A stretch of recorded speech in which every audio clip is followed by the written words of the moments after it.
Hello, everyone. Hope you can hear me fine.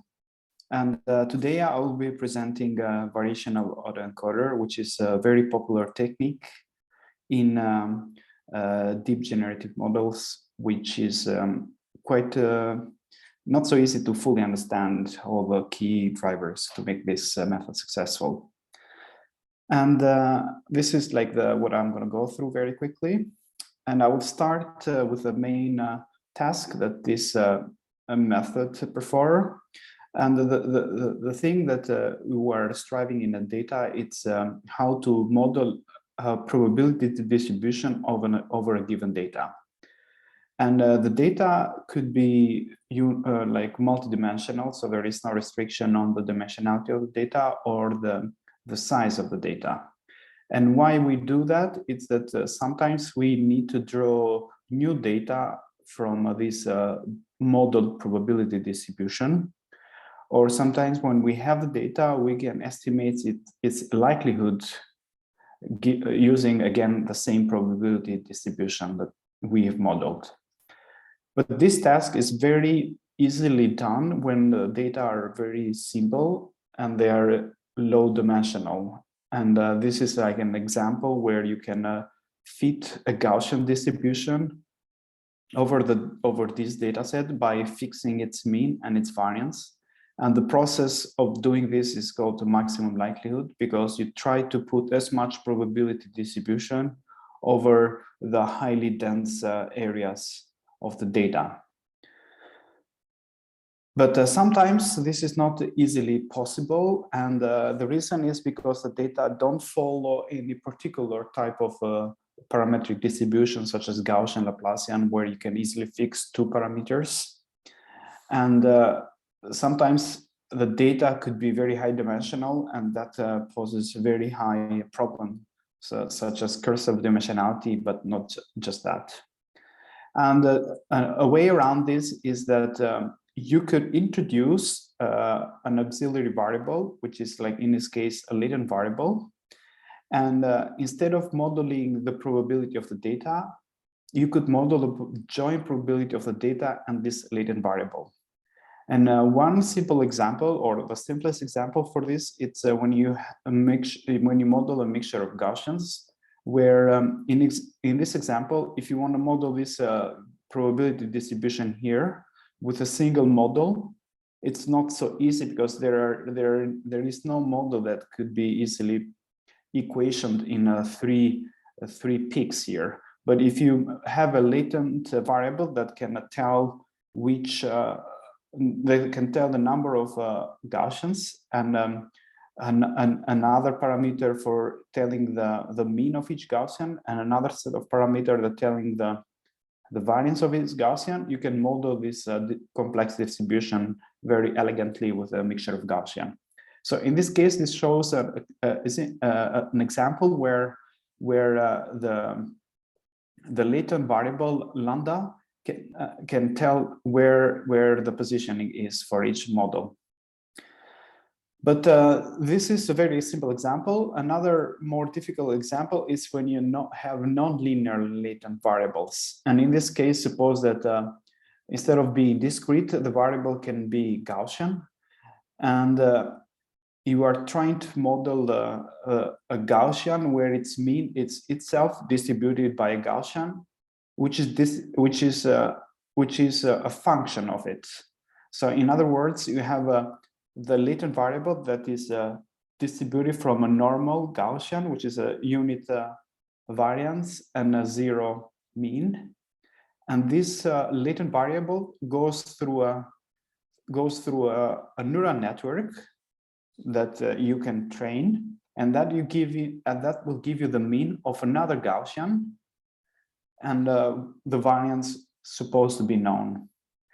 So the goal in this case, you have to train this model that predicts the mean of the Gaussian, and the parameters that you have to tune are like theta, for example. And this model can be seen as an infinite mixture of spherical Gaussian. In other words, you have like infinite Gaussians where its mean follows a trajectory like this. And this trajectory, it's what you are trying to like fit with the training data. And this is not something easily done, but can allow you to model very complex, slightly more complex distribution with just a Gaussian by using spherical Gaussians in dimensionality of the data. And once you perform this modeling, you can easily draw data from this distribution by first drawing the latent variable from a normal Gaussian here, and that is easily done. And once you get this latent variable, you can use the neural network to fit it in the latent space, and you can then draw from this spherical Gaussian your data that will be here, for instance. And the mean of this Gaussian here comes from the neural network. And then once you know the position of the spherical Gaussian, you can draw very easily the data here. And these two steps here are equivalent as drawing the data from this complex distribution here. So you break down the problem into two smaller problems that are more amendable, and then you can perform this in a real time. But the thing here is that you have to find the theta for your neural network that gets from this variable here to like the center. And in some cases, here we are assuming spherical Gaussian. That means that this sigma here is 1. But sometimes there is a need to fit this this parameter during the training set. Another more difficult task, it's computing the likelihood of the data. And that by that I mean that if you have a given data, we have to find the likelihood of the latent variable. So the other way around, instead of having the likelihood of the data and marginalizing over the latent variable, how about finding the likelihood of a particular latent variable given the data? And this follows the Bayes rule. And you can see here that you have to to perform this task, you have to get the likelihood of the data for the denominator, which is not so easy. And the other problem is that you don't have any closed form solution for this conditional probability, because its mean, it's a neural network that you cannot put into a closed form solution. And as I said, computing the likelihood of your data, it's something that you have to marginalize over your latent variable, and it's not always an easy task. Sometimes you need some sampling method to integrate this out.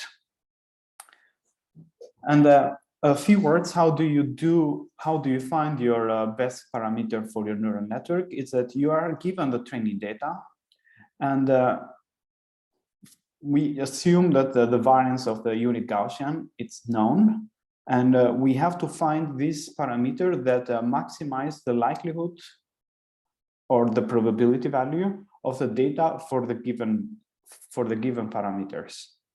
And since the data are IID, you can just split this up into multiple different probabilities that multiply each other. But dealing with probability values which are between 0 and 1, this can easily explode. And then instead you work out with log probabilities, where the products become the sum and the probability become log probability. And again, estimating, as we said, estimating this directly, it's not so easily done. Instead, we use the latent variable as something that can help us out during this optimization process. So the task is to do parameter fitting over the likelihood. So the loss function is the likelihood, and this process is called maximum likelihood estimation, because you are trying to estimate this likelihood, and then once you have this with this metric, it can guide your process for finding the best theta. And one way of doing this, it's Monte Carlo estimation, where you essentially draw latent variables randomly from a probability that you already know, because you have to come out with the distribution of your latent variable. And once you have done this, you can easily sample the data from the training set, and then you compute this this loss function, and then you can optimize it to get the best theta. But the problem here is that sometimes the probability of your latent variables and the probability of your data don't have overlapping probability mass, and as a result, you are drawing probability values from a region that are with a low likelihood, and as a result, you can get a very high variance when you estimate the loss function. So this loss function is not going to be like it's going to have a big range of values, and as a result, it will have a big range of gradient estimation when you do the backpropagation, and the training process will be very chaotic and it will be very hard to converge. So instead of estimating this log likelihood directly, and I repeat, estimating the log likelihood or the likelihood for modeling the probability distribution, it's like what you usually do.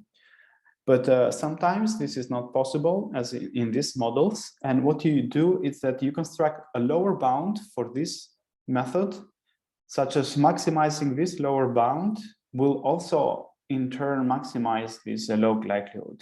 So this lower bound will be like a proxy for your loss function. But again, estimating the likelihood of your latent variable given the data, it's as hard as estimating the likelihood of the data. Modeling a lower bound could be done by approximating the log likelihood of your latent variable using a distribution that you already have a good control over, such as Gaussian distribution, for instance. And one example it's here where the red one, it's like a Gaussian distribution that you are trying to use, and the blue one is an actual latent variable distribution. And by varying the Gaussian distribution over the latent distribution, you can approximate the latent distribution given the data. And this is why it's called variational, because you are using a variational distribution over the latent space to model it, in case you don't have good control over. So this is like why the first term of a variational autoencoder comes in. To model the lower bound, we have to think about the Jensen inequality, and this is a inequality that is very utilized when you have expectations. And when the function is convex, this inequality holds, and when it is concave, the inequality is flipped. So you have like, depends on what kind of function you have, concave or convex, the inequality will flip. And in this case, we have a log, because we are using log likelihood, and then the inequality will hold like this. And what it means is that this is like an image showing the log function, what it does to expectation, which is the mean. Here you can see that the expectation, if you do the expectation of your data and then you pass it through the log, you will get something like somewhere like this. But if you get the expectation of the logs, the nearby data will be projected far away, and whereas the close by data, whereas the further away data will be projected close by, and as a result of this, the mean will be like pushed down a bit, and that's why this one it's smaller, at least at most. This one is at most smaller than this one, but there are cases that could be equal. And this is utilized in this inequality here because we have a log over the probability, like which is this is actually the expectation, and this can be like the log can be pushed all the way to your values here by introducing this inequality, and this is the equation that we're going to utilize to derive the lower bound for the loss function. So we go back to the beginning that we are trying to estimate this log likelihood here for the given data, which is like the loss function that we are trying to use. But this is hard directly. That's why we use, this is hard to be modeled directly. That's why we use a latent variable that we marginalize over. But we said that the distribution of the latent variable, it's sometimes hard to manipulate. Therefore, we come up ourselves, we have to like heuristically come up with another distribution that we can manage it easier. That means that we can draw from it and we can like estimate the likelihood easier from it. And in most cases, it's Gaussian. And we have to have some parameters phi that control this distribution. In this case, could be mean and variance if you're using Gaussian. But if you are using some more complicated, then you have to have a set of parameters. And then this one provides the proper setup for estimating applying the Jensen inequality. That means that the log here can be pushed inside, and then we just keep one of the q's outside, and the rest will be like a fraction. So the log will be pushed inside here, and since the log function is concave. But this integration here, it's simply the expectation of this term here when the samples are drawn from our variational distribution for the latent variable. And that, I repeat, the latent variable is the variable h. So the loss function is now lower bounded, and that's why it's called the lower bound here. And this is called the evidence, because that's what we are trying to maximize, the evidence. And this lower bound now has two parameters, one for the neural network that we are trying to like fit, and one is for the variational distribution where we draw the samples from. And this is a bit more tractable and unbiased Monte Carlo estimation, because the samples now are drawn from a parameter from a variational distribution where the overlap is trying to become bigger and bigger. Because before the overlap, there was no guarantee that the overlap will have a maximum coverage. But in this case, with the parameters theta, we try to make the overlap as big as possible, because that's what the variational distribution, it tries to cover as much of the latent space as possible. And then this is the Monte Carlo estimation of your evidence lower bound. And I repeat, maximizing this lower bound will in turn maximize the left-hand side. And like a variational inference in this case is that for given data, we have to maximize two of this term. One is maximizing first the variational distribution, and once we have maximized the variational distribution, we have to maximize the whole lower bound here, and this is done by tuning these two parameters.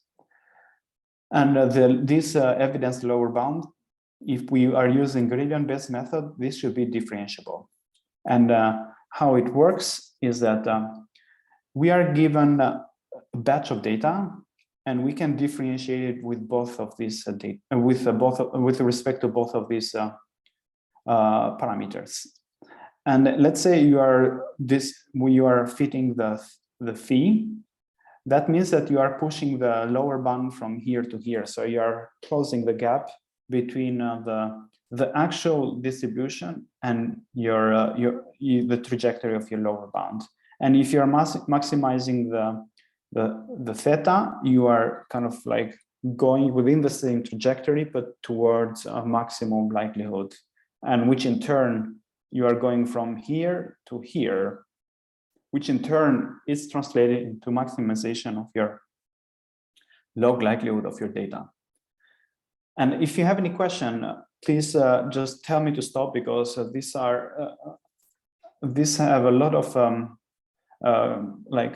things that took me some time to really understand it. So if you have anything to clarify further, please let me know.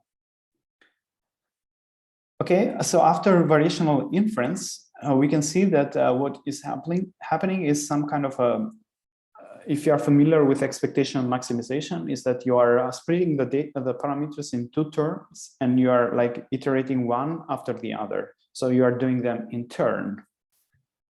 And this is something that it's usually done in practice. But what is important when you choose your variational distribution for latent space is that you have to choose properly in order to close the gap between your ELBO and your variational and your log likelihood. And what it means is that if I have my ELBO in this case, which is like this is the variational distribution of my latent space, and this is the ratio that I'm trying to compute. The upper bound can be, the upper part can be split into two different terms using conditional distribution, and then you can get the theta out. I'm sorry, you can get this one outside this term, and you put it here. I'm sorry, so this is like a typo from LaTeX. So this one will be left here, and this part and this part will be left into another equation. So in here we are integrating over the latent variable between the variational distribution and the probability of low probability of your data. But since this one doesn't have any h, it can be put outside the integration, and you'll be left with integrating on only the latent variational distribution, which in turn integrates out to 1. That's why the whole integral, the first part here will be just like integrating only the log probability of your data. And on the right-hand side, you're only going to have what is left here, which is it's again an expectation over the ratio of probabilities. But if you reverse this fraction here, you can get a plus instead of minus, which in turn you get something like a divergence. So this function here can be written as a KL divergence, Kullback-Leibler divergence, which measures the relative distance between these two distributions. And what it means is that I repeat again that this one, it's what you are trying to achieve. So this is the log likelihood of your data given the parameters theta for your neural network. And ELBO, it's a lower bound because you are subtracting from it a KL measure, and this measure is always positive. But the smaller this scale divergence is, the closer your ELBO is to your log likelihood. And that's why you can see in this figure here that what is difficult when designing variational autoencoder is that you have to come up with some variational distribution that you can tune, such as it models your latent space. And the closer this variational distribution is to your latent space, the better your ELBO is, and the better your loss function will behave, and the cleaner, the faster your training process is. And some people have put a lot of efforts on how to design good variational distributions. We go back again at the previous slides that we have to estimate the gradients because this loss has to be differentiable. And this term here, it's the ELBO. And when we are differentiating with respect to theta, we are drawing samples from the variational distribution. And since we are drawing samples from a distribution that doesn't depend on theta, we can easily push this derivation inside the expectation without causing any damage, without violating any law of statistic or anything. But this is harder when we are differentiating with respect to phi, because phi it's a set of parameters that is actually changing the distribution of our our variation of our latent space. In other words, we are drawing sample from a particular distribution, but at the same time we want to optimize this distribution. And this is something a bit tricky, because you cannot just push the differentiation inside the expectation as we have done before. And to circumvent this, what you do is that you do a transformation of variables. And what I mean by that is that suppose that you could have another distribution that it's like fixed. So it should be as small as, it should be something that is as easy as possible to manage. And once you have this distribution, you can draw randomness from this. So the whole randomness goes from this variational distribution to this P of epsilon. So this is the source of randomness in this case. And by using a transformation of variables, this epsilon can be transformed into, now deterministically, but not stochastically anymore, into another variable that as if these variables were originally from the latent distribution. So let me repeat a bit this, because this is a very key important thing to make this this method work, is that initially we are drawing samples from here to maximize this term, but this is not something allowed, because you are also trying to optimize this distribution.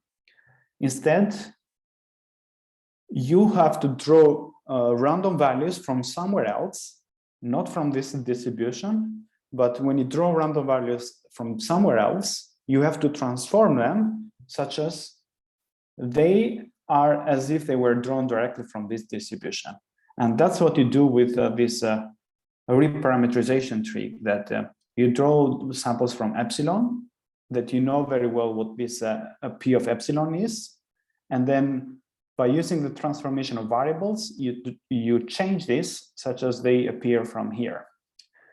And by doing this, you are essentially drawing samples now from P of epsilon, but your variable h is not h anymore, but it's a transformation of this epsilon, and then you put it here.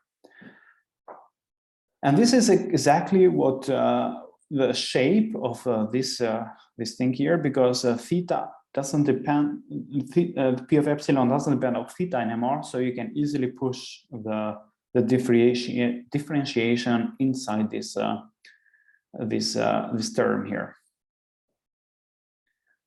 And so now we know how to differentiate our ELBO with respect to neural network that we are using for fitting the mean, as well as the variational distribution that is modeling the latent space. So you have to have two neural network, one for like a variational distribution and one for like fitting the parameters of your Gaussian. And let's say that we want to parameterize a Gaussian distribution where its mean, it's one particular neural network, and its variance is another particular neural network. I mean, they could be the same, but they output the mean and the Gaussian from a given data. So they could share the parameters, or you could choose not to share the parameters, but you have two different neural networks. And in this case, the data distribution are Gaussians, but they have an infinite mixture with a given mean and a given variance. And the ELBO in this case is that, as it was at the beginning, that you are trying to integrate over this part, where at the same time you are trying to minimize the KL divergence between your variational distribution and the distribution of your latent variable. And you could do Monte Carlo integration in this case, which is something in practice. And this is easily done because you have a batch of data and you can easily compute this integral here. And the KL divergence is the last term that you have to deal with. And one way around this is that you are seeking for some KL divergence that has a closed form solution. And if you assume that your latent space is of Gaussian distribution with zero mean and unit variance, and if you assume that your variational distribution is of a particular mean and a particular variance or covariance matrix, you can get the KL divergence in this form, where the mean and the big sigma here are the parameters of your variational Gaussian distribution. So in other words, you can just fit this equation and then use this closed form solution for your KL divergence and your log likelihood for your data, and then you can get your ELBO that can push up the log likelihood. And what you are doing here is that you are trying to close the gap between your actual distribution and your fitted distribution, as well as maximize the log likelihood at the same time.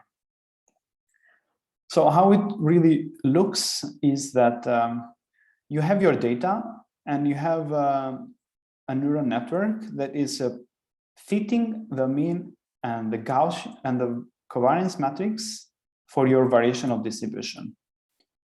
And in this case, you have to get this variational distribution as close as possible to your actual distribution that you're assuming.